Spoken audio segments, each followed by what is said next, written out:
rapid-fire chain punches,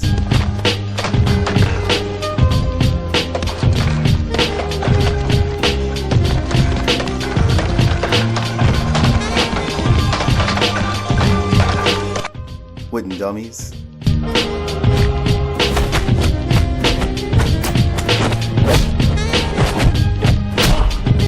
a complex yet simple system of controlling the opponent's limbs and structure while palming them into the dirt.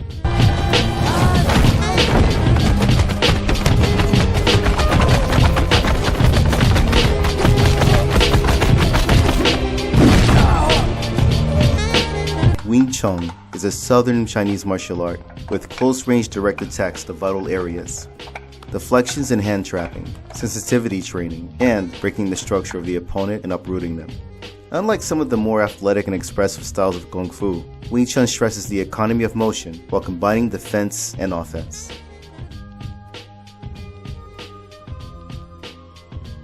Depending on the branch, a student may learn up to 6 forms: 3 unarmed, 1 practice form with the Mu Ying Zhua, and 2 weapon forms.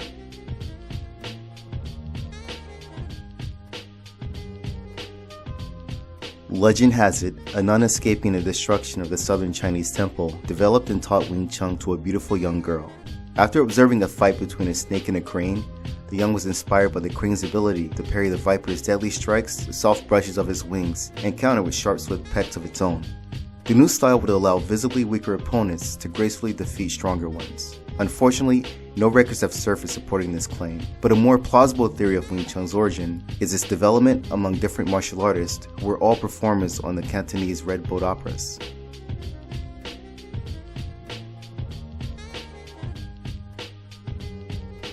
Wing Chun has a lot in common with other southern styles such as Sok Mei,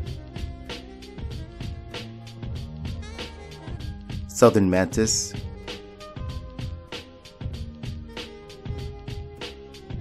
White Crane,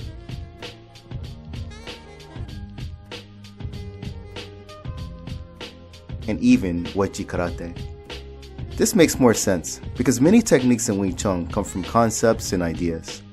I'll go more into detail about this in episode 10, so if you're more interested in history, check out this video and let me know what you think.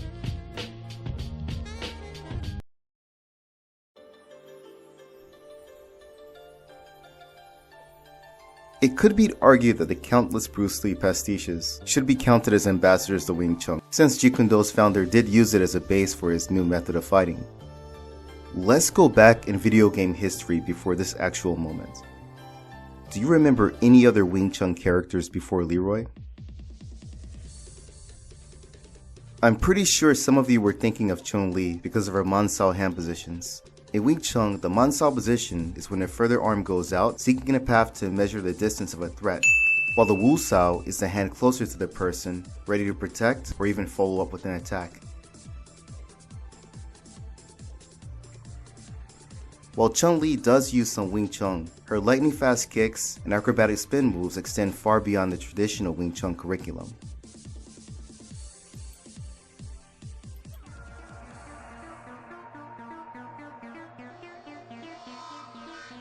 In the Mortal Kombat series, MK Deadly Alliance really started the trend of integrating fighting styles into each character's move list. Each of the 21 characters were given 2 unarmed martial arts, followed by a weapon.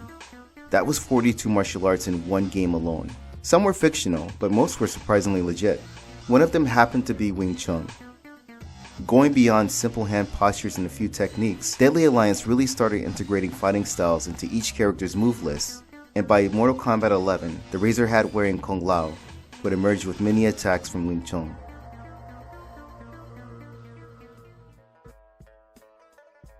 Now these are all great examples of Wing Chun in fighting games, but what about in an open world? Known previously for titles such as Final Fantasy and Dragon Quest, Square Enix would publish the grimy melee-focused crime thriller Sleeping Dogs in 2012. Open world games were still quite popular with 2008's Grand Theft Auto 4, but by 2013, GTA 5 would totally change how these open world games were played. The protagonists in Sleeping Dogs would eventually gain access to some Wing Chun moves after a DLC drop, and we would finally get a chance to see Wing Chun used in other ways beyond the classic 1v1. Even among indie games, Wing Chun made an appearance. On December 10, 2008, Ip Man premiered in Beijing before a larger release 8 days later. As we are into 4 sequels, it's safe to say that it was a smash hit and a huge influence in video games, especially in the Shaolin vs. Wu Tang series. Described as a love letter to kung fu action films of the 1970s and 80s, the 2016 game would introduce players to different martial arts and their characters from various films. One of them was modeled after Donnie Yen's likeness from Ip Man, and so it's Leroy Smith's 2019 trailer that brings us here today. Kohei Nakatsu Ikeda, Michael, just Block Bro Murray, and Jun Mishima star Yasuda have no doubt left their mark in Tekken with their creation and introduction of Leroy Smith. Honestly though, I can't wait to see what the future holds for Wing Chun and fighting games, brawlers, RPGs, and even beat 'em ups.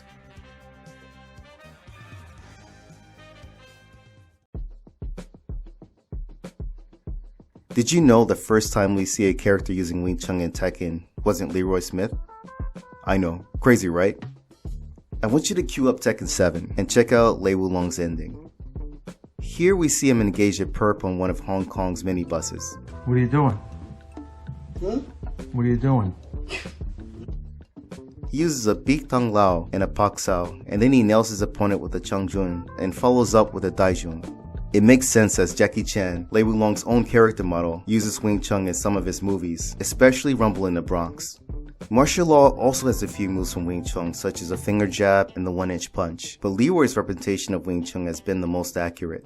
At a young age, he saw all of his family members gunned down due to an increase in gang violence caused by the Mishima Zaibatsu, and from the anime, we know that he really has it out for Heihachi. His punches, palm strikes, knife hand strikes, kicks, elbows, and deflections all give the player a taste of how Wing Chun could function in a 3D fighter. It's not the most accurate at times, but a lot of work went into the motion capture and development of the move list to make Leroy a fit in Tekken's fast-paced fighting system.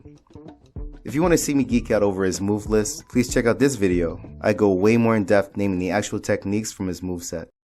Then you have chosen war with other. From this fight scene, you would think that the first Mortal Kombat character to use Wing Chun was Kung Lao. That credit actually goes to the tall, dark, and handsome Mavado. Who the is that guy? Who the is that?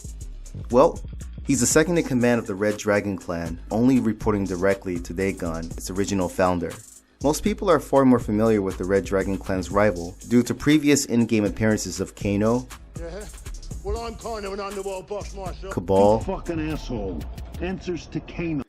and even Jarek. Please, don't drop me. Wait, I promise. Too late, Jarek. It's only during the events of Mortal Kombat Deadly Alliance that we're finally introduced to the Red Dragon clan, and by default, Mavado. He combines long fist kung fu, an explosive external style known for his punches, kicks, and overall acrobatic attacks, with Wing Chun. Mavado can also use Wing Chun attacks separately or flow into them from long fists through different combinations. On top of that, the two hook swords are rumored to have belonged to Cabal.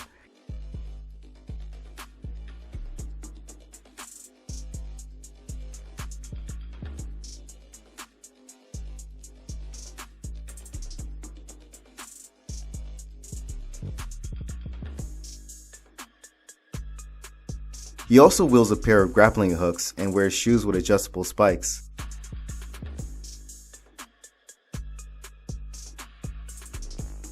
Now this is where me and the design team parted ways, because he's almost like a reverse Scorpion. The yellow and black clad Shirairu ninja prefers to spear and pull his opponents towards him, whereas Mavado uses grappling hooks to move around his opponents or launch himself directly at them. As ridiculous as that sounds, he's managed to secure notable victories over Kenshin, Cabal, and even Kano. Although Mavado might not be the most popular character, he still holds the honor of introducing Wing Chun to the Mortal Kombat series.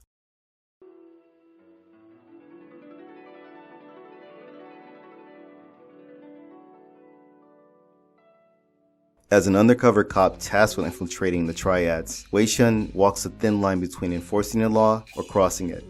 In the open world of Sleeping Dogs, Wei Shen navigates the bustling metropolis of Hong Kong. Since it's heavily inspired by the true crime and GTA series, you may be wondering about guns. Well, in sleeping dogs, they're extremely difficult to get your hands on. And let's face it, this is Hong Kong and by default China, which is one of the strictest countries in regards to gun control. When dealing with enemies, the undercover cop has a huge amount of melee weapons that he can use. Fortunately for Wei, he is a martial arts prodigy, and this comes in real handy as he fights using a large variety of techniques from disciplines such as Jeet Kune Do, Judo, Taekwondo, boxing, Sanda, and overall street fighting. But we're here for Wing Chun, so the good news is that Wei Shen has the potential to learn the street fighting art. This comes from the martial arts pack, in which he's able to acquire different outfits from his North Point safe house, giving him access to various fighting styles, one of them being Wing Chun. As this is an open world game versus the 1v1 in Tekken, you get to see a lot of Wing Chun versus multiple opponents, and they come in a variety of forms, but the main four are strikers, brawlers, grapplers, and bosses. And unlike in the movies, they do not wait until you finish beating down one of them.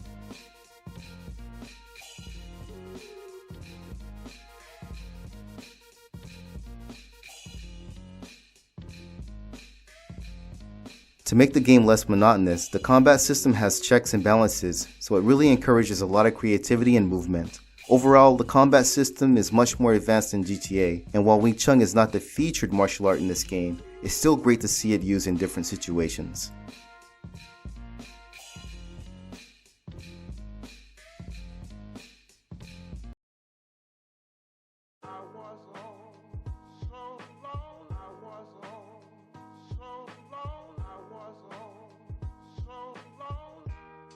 I want you to imagine a game that is a callback to all the classic movies on the Black Belt Theater. You could take all of the famous actors and characters from the 70s, 80s, and 90s and pit them all against each other into a golden harvest free-for-all. While he's only known as Wing Chun in the first game, they literally ripped most of Donnie Yen's moves frame by frame from the first movie, and honestly speaking, I love the animation done here. The chain punches, lower kicks, and takedowns are all there, and the attacks link together really well. And my only gripe is that I don't see that many deflections. This is a 2D fighter, so it's mostly blocking, but I really appreciate the effort that went into this one. Unlike Leroy Smith, instead of the long pole, Ip Man opts for the bakjamdo, which I personally think is better than Leroy's cane, and he can pull them out anytime he wants during a match. One cool thing is their desperation attacks in the game. You get a really cool sound effect, and Ip Man just goes ham with those chain punches. I wish the finisher was more like this fighting scene, but I'm cool with what they did here. Overall, Shaolin vs. Wu Tang is a great indie game franchise that has the potential to be developed even further. This love letter to old school kung fu cinema has a huge amount of unique characters and martial arts. It's a fast-paced 2D version of Wing Chun complete with the weapons and attacks, and again, the deflections are probably my only complaint here.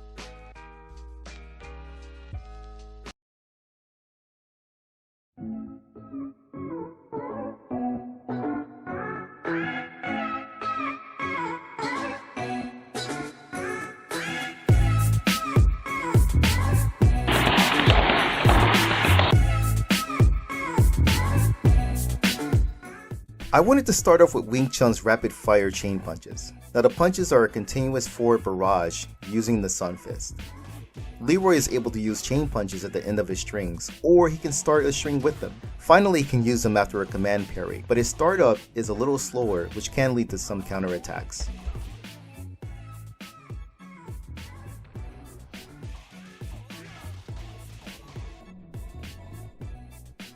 Mavado's chain punches are a little slower, but also part of his string attacks. It's interesting because he starts with a left palm strike and continues into two punches. He still has some variety ending with either a straight blast or an upward punch.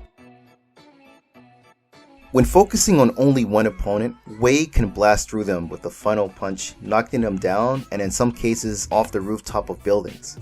Much like Mavado, he can aim his punches towards their chest or to the face. And finally, his chain punches can be used as a counter, much like Leroy.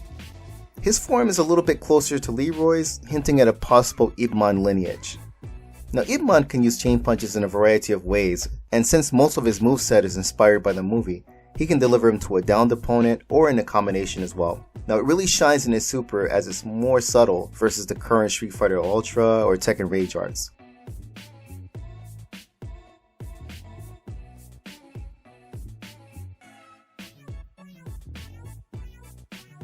A sidekick in Wing Chun is quite different compared to other martial arts, which are more like a spear-like strike. But in Wing Chun, they make sure that the body is protected while delivering the kick. Much like their approach to other attacks, Leroy incorporates what is known as a Dong Gurk within his sequences. Now his goal? Either closing the distance or delivering a seriously powerful kick. My personal favorite is his counterattack, which leads to a ruthless stomp into the knee joint. Mavado, on the other hand, is skilled at ending various combinations with the Dong Gurk, weaving seamlessly between his Mavado surprise, storm kick strings, and determination techniques. Now Wei Shen, he's more about countering kicks than initiating them. He's got a side kick in his arsenal, but it's closer to what you would see in Jeet Kune Do or Taekwondo, missing that protective cover of his groin and torso. And Ip Man, well, he's got the finesse with the side kick. He uses it for probing attacks as well as a finale to his moves. And Wing Chun isn't just about unleashing chain punches. It also includes the art of palm strikes, known within the discipline as Chung Jun. Leroy uses palm strikes within his combinations, such as the 1-2 punch, but he also employs them from his hermit stance, which also doubles as a sabaki move, demonstrating a layered versatility of his combat style. Mavado's strategy with palm strikes is quite different. He kicks off his sequences with a palm strike, but transitions smoothly into punches. His mobility during the attacks is quite notable, as he doesn't stay rooted in one spot, but advances with each strike, which is also a reflection of Wing Chun's unstoppable force. While Wei Shen does showcase skill with the backhand strikes and a refined portrayal, his use of palm strikes takes a different trajectory. During his practice sessions with the Wing Chun dummy, he exhibits mastery of palm strikes. However, in live combat, he relies primarily on punches, using haymakers, straight blasts, and uppercuts, leaving little room for application of palm strikes within his fighting style. Ip Man's mastery not only extends to the portrayal, but also to the integration of other palm strikes. While he occasionally uses them in conjunction with his Tae Gurk, his execution of the Chung Jun is evident in several instances. The technique of gripping and pressing the arm to controlling an opponent, securing and clearing their arms for an attack, is a key strategy in Wing Chun. Leroy effectively utilizes the lopsao in multiple ways. He can directly apply it with an up 4-1, or use it mid-string in a 1-2-1, or use it as a sabaki from a down-back 1+2. This move actually guides the opponent's arm while disrupting their structure. Mavado doesn't use any lopsaos in his techniques. Wei Shen utilizes lopsao a little differently, deviating slightly from Wing Chun application. He uses it to counter kicks or transition into grappling. In one instant, he uses lopsao to transition into an ipponseo nage, countering his attack and executing a shoulder throw. Moreover, in another scenario, Wei Shen catches in a haymaker and retaliates with his own punches. Ip Man's repertoire doesn't feature anything as intricate as a lopsao.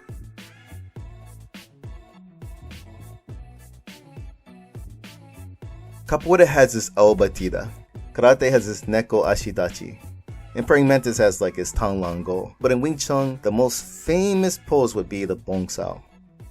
There's even a saying that if you press the head of a dog, the tail springs up.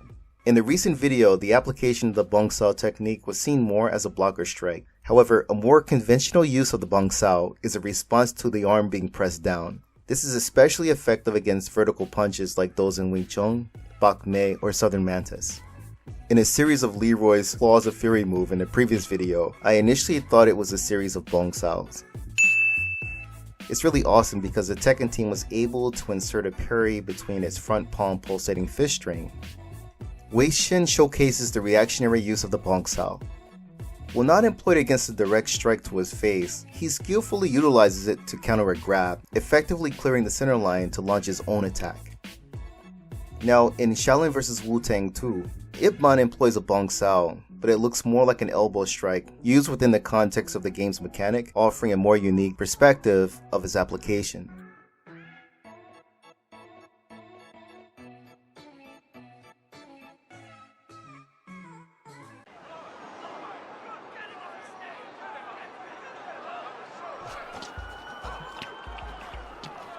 Time to take out the trash.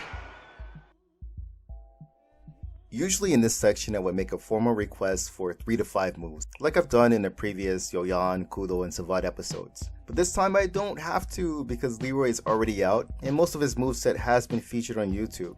So instead I'm just going to look at some of his newer moves, or moves that have been adjusted in Tekken 8. Starting off, I like it, but again, it's not really traditional Wing Chun. The spinning circular attack isn't direct and it leaves you vulnerable.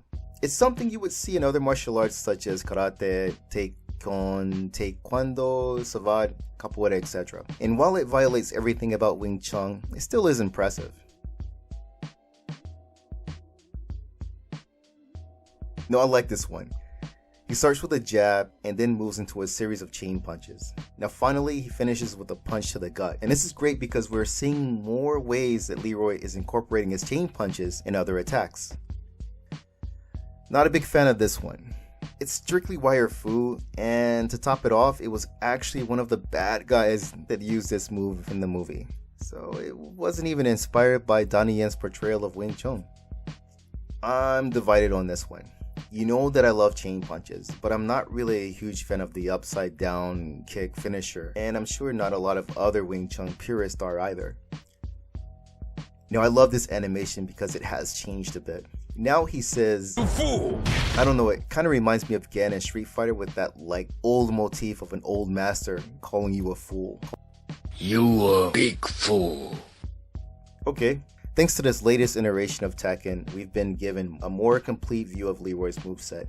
And as we found out in Tekken 7, the move lists can be adjusted.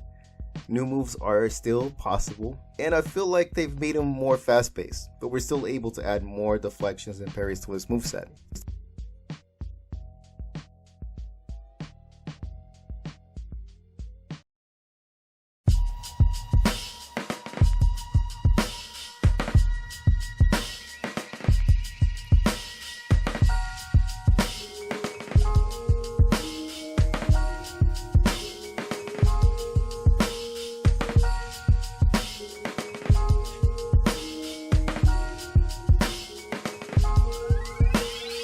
While his history is a little shaky, his future looks really bright, and that not only pertains to the real world that you and I both inhabit, but also fighting games. So we can see that it actually started with Mavado, a character that very few people know about, and whose fighting style and special moves were overshadowed by his hook swords. Dairo in the Mortal Kombat Deception sequel is equally a forgettable character. However, Sleeping Dogs has remained a cult classic with people loving the combat system, as well as Wei Shen, the protagonist. 3 years before the pandemic hit, there were talks into developing that game into a movie, and with studios like Netflix really stepping their game up, it's still a possibility.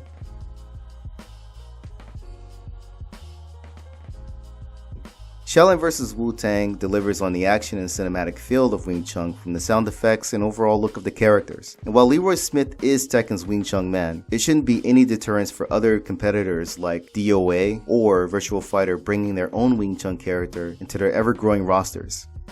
I really hope that you enjoyed this 3-part exploration of the Southern Chinese martial art of Wing Chun. If you haven't already, check out the other videos showcasing some relatively unknown martial arts. In the next video series, we're giving you a 2-for-1 by looking at 2 of the most popular Tekken characters. Characters that have been around since the first game. Thank you all for watching. God bless. Fang Wei, out.